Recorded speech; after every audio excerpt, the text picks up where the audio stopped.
CADV Storytelling mempersembahkan sebuah karya besar dari S.H. Mintarja dengan judul Mata Air di Bayangan Bukit. Cerita ini mengisahkan pertarungan antara kebaikan dan kejahatan yang erat menjadi satu dengan kemunafikan, dibungkus dengan cerita-cerita silat yang menegangkan. Latar cerita tersebut tak jauh dari sejarah kerajaan-kerajaan di masa silam. Selamat menikmati.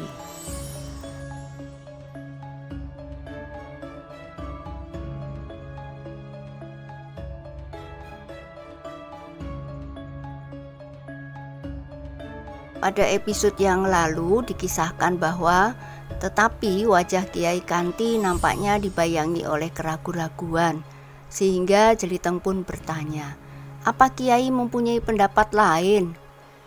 Nampaknya memang demikian, Ger. Air itu akan lebih baik kita pergunakan di sini daripada hilang di dalam tanah. Mungkin air yang muncul dari dalam tanah itu sejak lama menjadi sumber penghidupan orang-orang di sekitarnya. Jika kita yang di sini menyadap air itu seluruhnya, maka mata air di tempat yang jauh itu akan menjadi kering. Kau dapat membayangkan akibatnya atas orang-orang yang menggantungkan diri pada sumber air itu. Jeliteng menarik nafas dalam-dalam.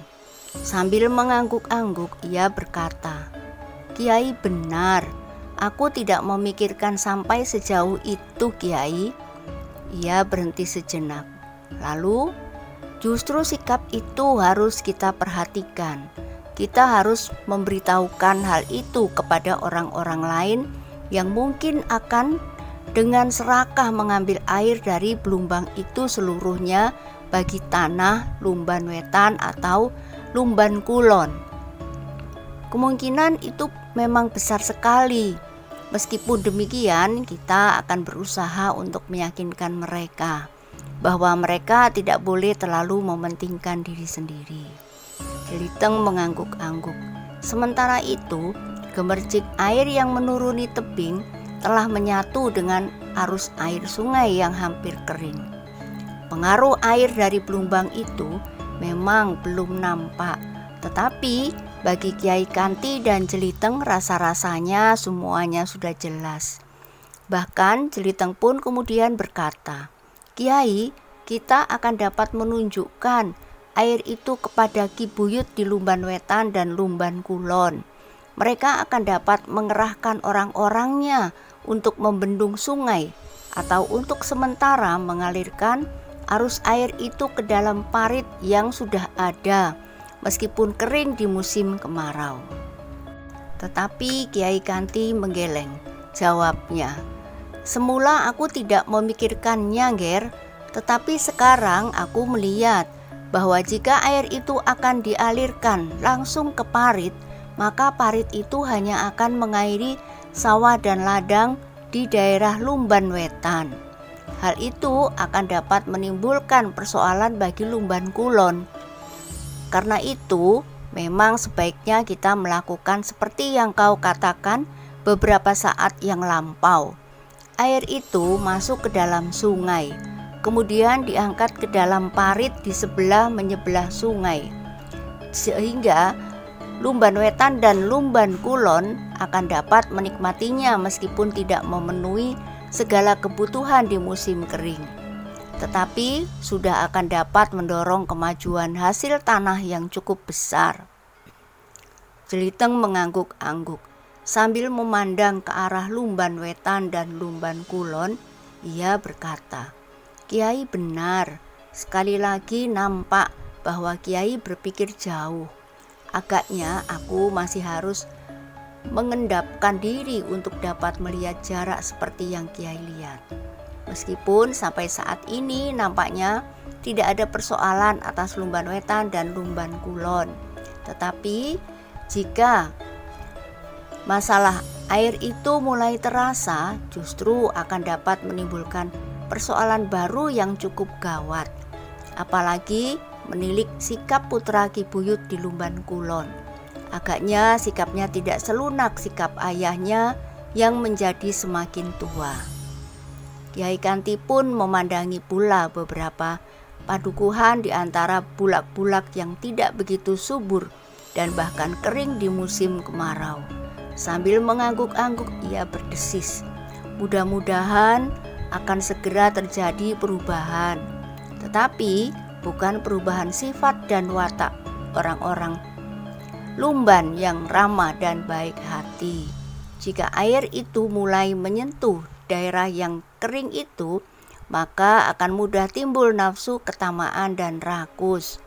Hal itulah yang harus dihindarkan pada setiap usaha perubahan keadaan.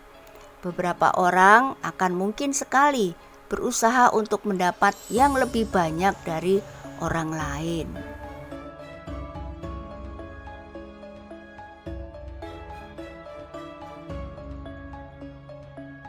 Tetapi tentu tidak benar pula apabila kita akan membiarkan kesempatan perbaikan itu terjadi, Kiai. Ya, Ngger. Kesulitannya adalah mencari keseimbangan itulah, jawab Kiai Kanti. Jeliteng menarik nafas dalam-dalam. Namun kemudian katanya, aku akan berbicara dengan Ki Buyut di Lumban Wetan dan Lumban Kulon bahwa air telah dapat diarahkan sesuai dengan kepentingan orang-orang Lumban, tetapi tidak segera, Kiai. Malam nanti? Jeliteng menggeleng, jawabnya. Lebih baik 2 atau 3 hari lagi setelah semuanya cukup meyakinkan. Sementara gubuk Kiai Kanti pun akan sudah menjadi rapat. Dalam waktu 1-2 hari ini, aku akan pergi, Kiai. Kiai Kanti mengerutkan keningnya. Namun kemudian ia berdesis. Ada hubungannya dengan permintaan Daruwerdi seperti yang pernah Angger ceritakan? Ya, malam nanti aku pergi. Mudah-mudahan sehari besok aku dapat menyelesaikan pekerjaan itu, sehingga malam besok aku sudah berada di sini. Jika aku terlalu lama pergi, akan timbul kecurigaan orang-orang Lumban, terutama Daruwerdi sendiri. Jika orang yang menyebut dirinya Cempaka itu sempat menceritakan kepada Daruwerdi bahwa ada orang yang mengintainya saat mereka berdua mengadakan pembicaraan, maka Daruwerdi tentu akan mencari jawab. Siapakah orang yang telah melakukannya itu? Kiai Kanti mengangguk-angguk. Ia mengerti, tentu Jeliteng berkepentingan dengan rencana Cempaka untuk memenuhi permintaan Daruwerdi sebagai ganti pusaka yang dijanjikannya. Meskipun pusaka itu sendiri belum ditunjukkannya. Aku wajib mencari siapakah orang yang dimaksud oleh Daruwerdi membunuh ayahnya itu. Apakah benar hal itu pernah terjadi? Jika benar, maka aku akan dapat mencari jalur siapakah sebenarnya Daruwerdi itu dan untuk siapa sebenarnya ia bekerja. Sampai saat ini nampaknya ia bekerja untuk pihak manapun yang dapat memenuhi permintaannya itu. Tetapi aku masih menyangsikan apakah permintaannya itu memang benar-benar beralasan atau ia sengaja membenturkan kekuatan-kekuatan yang disebutnya sebagai perguruan Kendali Putih, Pusparuri, dan perguruan yang dianut oleh Cempaka itu sendiri.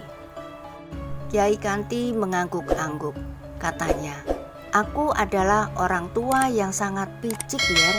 Aku tidak pernah mengetahui apapun juga selain padepokanku yang dilanda banjir, gempa, dan tanah longsor itu. Karena itu, aku tidak akan dapat ikut membantu memecahkan masalah itu.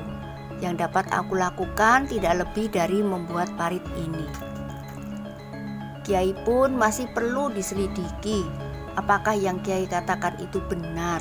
Seandainya Kiai benar-benar orang padepokan terpencil yang dilanda bencana itu, tetapi setidak-tidaknya Kiai tentu pernah mendengar dan mengetahui beberapa perguruan yang ini. Apalagi aku mengerti sampai di manakah tingkat ilmu Kiai yang sebenarnya. Kiai Kanti mengangguk-angguk, jawabnya. Baiklah, kita tidak berbicara tentang hal itu.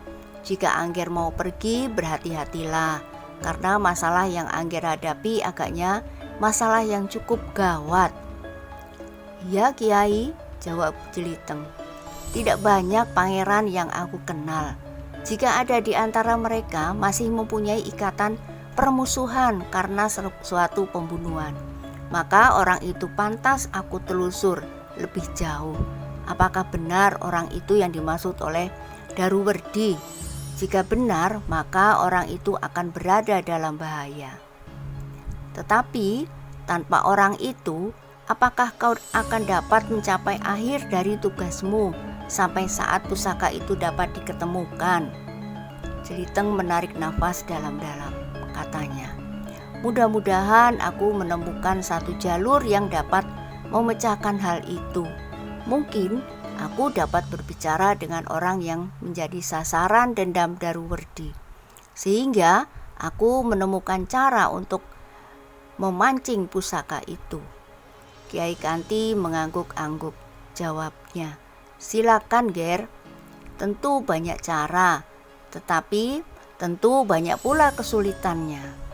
Silakan pergi barang 1-2 hari, tetapi Angger benar bahwa lebih cepat lebih baik, karena penyelidikan itu tidak akan Angger lakukan sendiri.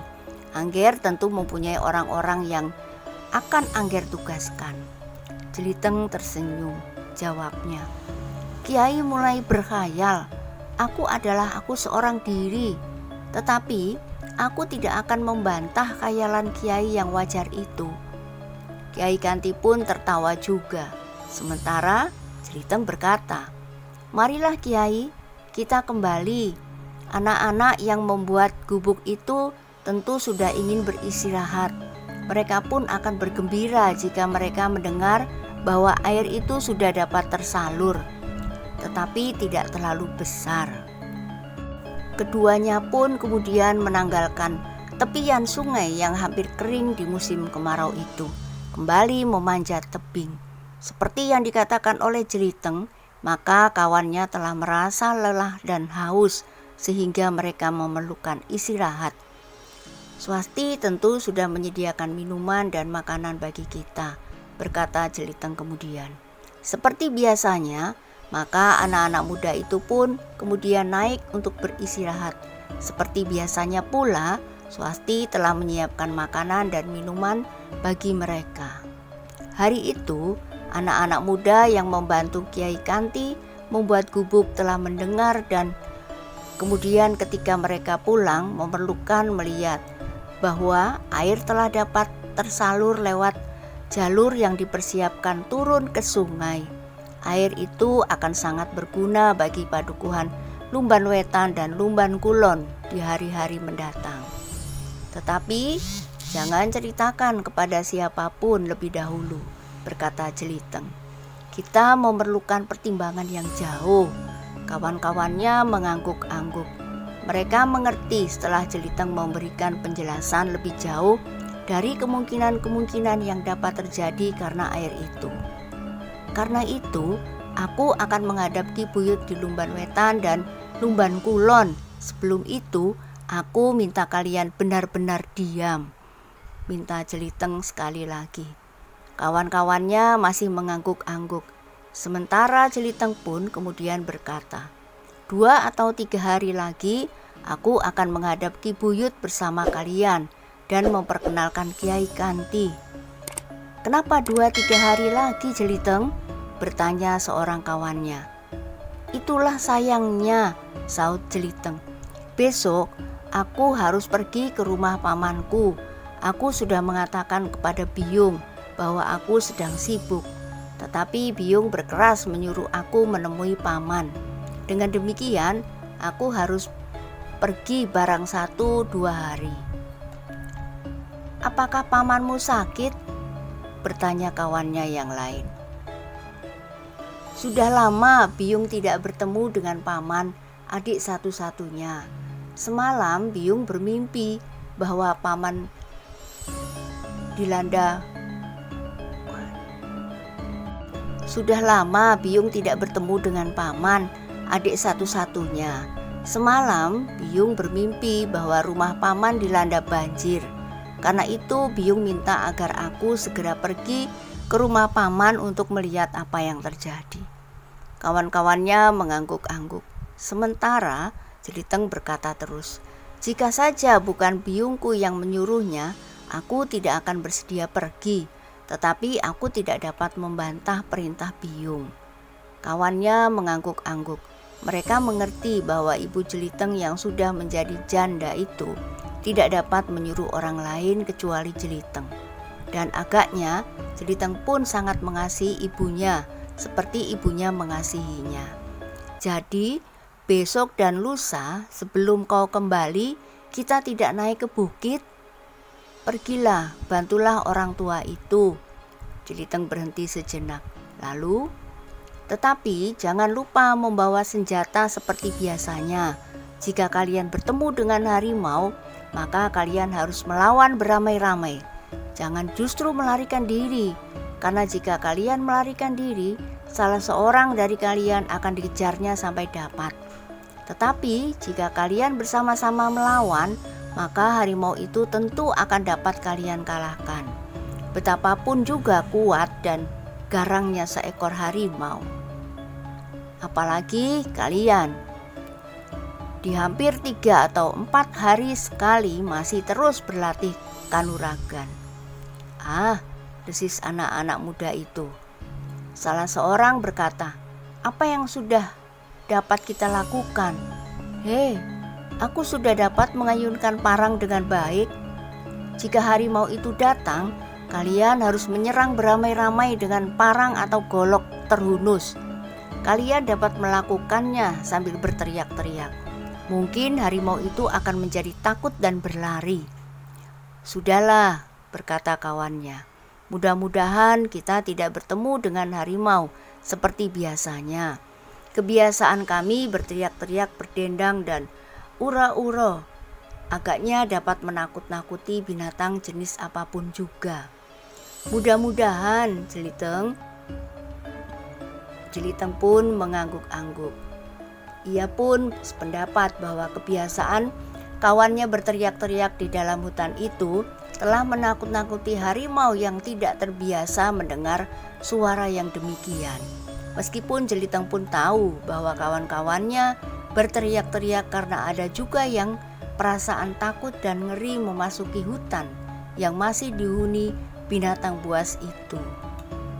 Demikianlah, maka ketika bayangan senja turun di atas padukuhan Lumban Wetan dan Lumban Kulon, maka Jeliteng pun menemui ibunya untuk minta izin pergi barang 1-2 hari.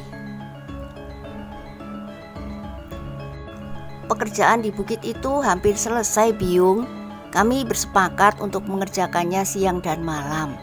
Kau mengada-ada saja, Jeliteng. Mana mungkin kerja itu kau lakukan malam hari. Kau akan membuang-buang waktu saja.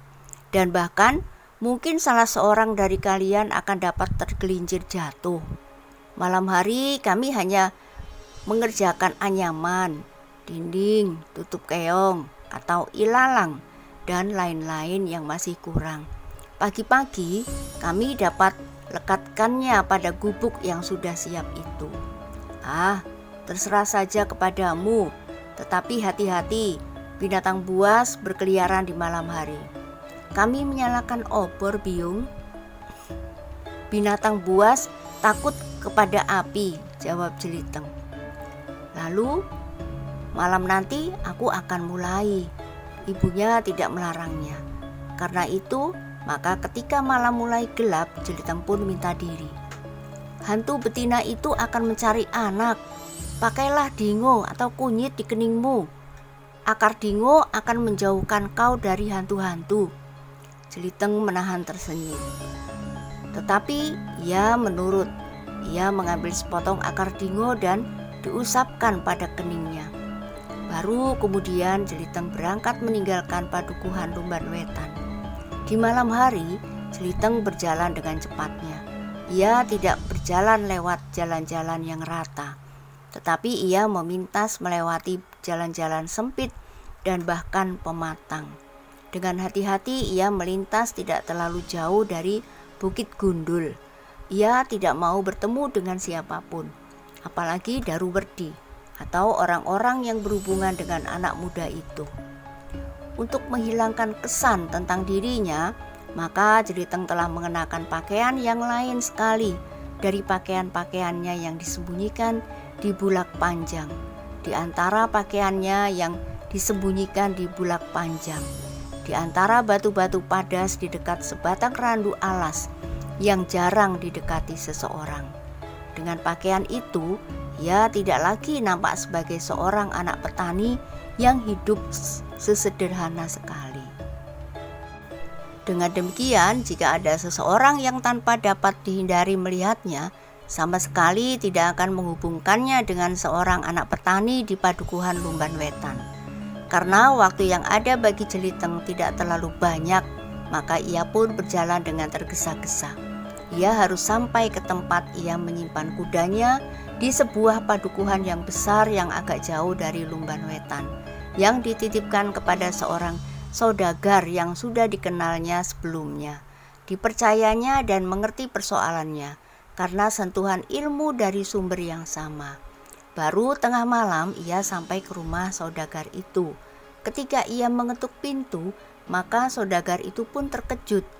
Dengan hati-hati ia bangkit dari pembaringannya, meraih senjatanya. Baru kemudian ia berjalan ke ruang dalam. "Siapa?"